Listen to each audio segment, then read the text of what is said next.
రేపు monetary policy meeting output, credit policy output, fed meeting కూడా output అనుకున్నాం. రేపే వస్తుంది, రేపు నైట్ వస్తుంది. ఇప్పుడు ఆర్బీఐ కూడా ఒక రీఇంట్రడ్యూస్ చేద్దాము, డిక్లేర్ చేస్తుందని ఎక్స్పెక్ట్ చేస్తున్నారు.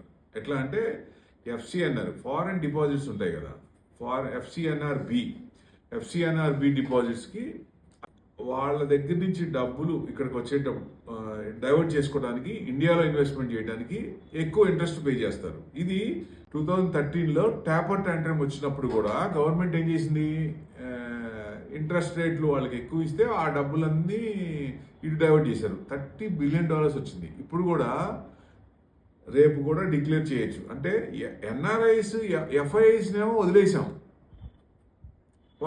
వాళ్ళ ప్రాబ్లమ్స్ ఏం పట్టించుకో మనం. వాళ్ళు ఉంటే ఏంటి, పోతే పోండి అంటాం. ఈ కంట్రీస్లో, వేరే కంట్రీస్లో ఉన్న వాళ్ళు ఆ డబ్బులు మటుకు మనం తీసుకుంటాం. ఏది, అక్కడ ఇంట్రెస్ట్లు ఎక్కువ ఇస్తామని. ఇప్పుడు వాళ్ళ పర్సంటేజ్ ఎంత తగ్గింది? 26% తగ్గింది ఎఫ్ఐఎస్ది. వీళ్ళదంతా 0.94. మీరు ఎంత లాగుతారు, ఎంత ఇచ్చేస్తారు? అరే వీళ్ళని తీసుకుంటే బాబు, డిఐస్ ఉన్నారు మాకు వద్దులేదు అనొద్దు. వీళ్ళని తీసుకుంటే కదా బాగా అమౌంట్స్ వచ్చేది, విపరీతంగా వచ్చేది. ఎఫ్ఐస్ వరదలాగా వస్తాయి కదా, అది కదా ముఖ్యం. అసలు వాళ్ళ ప్రాబ్లం ఏంటి, వాళ్ళు ఎందుకు అమ్ముతున్నారు, కన్సిస్టెంట్గా ఎందుకు అమ్ముతున్నారు? ఇన్వెస్టర్స్, మన చిన్న ఇన్వెస్టర్స్ ఇబ్బంది పడుతున్నారు.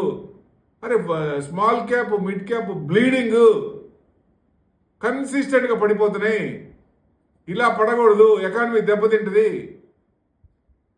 మన ఎకానమీ ఎటుపోయినా పర్వాలేదు అన్నట్టుంది. ఐఎన్ఆర్ ఏమో 100కి వెళ్ళిపోతుంది చిన్నగా.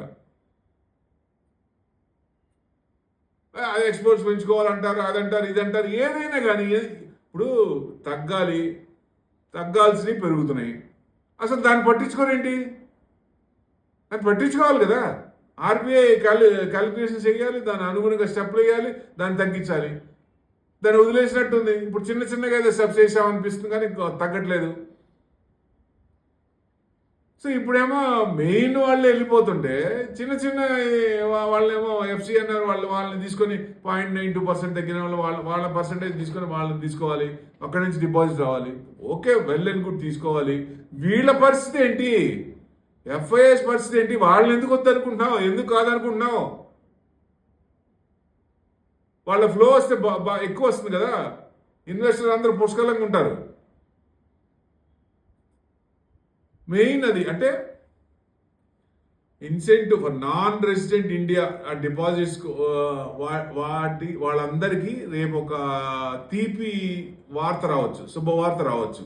సో ఇంట్రెస్ట్ రేట్లు మీకు ఎక్కువ ఇస్తాం అనేది. అంటే వీళ్ళనేమో వాళ్ళకి ఇవ్వం, వాళ్ళకి అడిగింది మేము ఇవ్వం. వీళ్ళనేమో ఇంట్రెస్ట్ రేట్ వీళ్ళకేమో ఇంట్రెస్ట్ రేట్లు ఎక్కువ ఇచ్చి తెచ్చుకుంటాం, తక్కువ మొత్తం. వీళ్ళేమో ఎక్కువ ఉన్న వాళ్ళే పోరా బాబు అంటాం.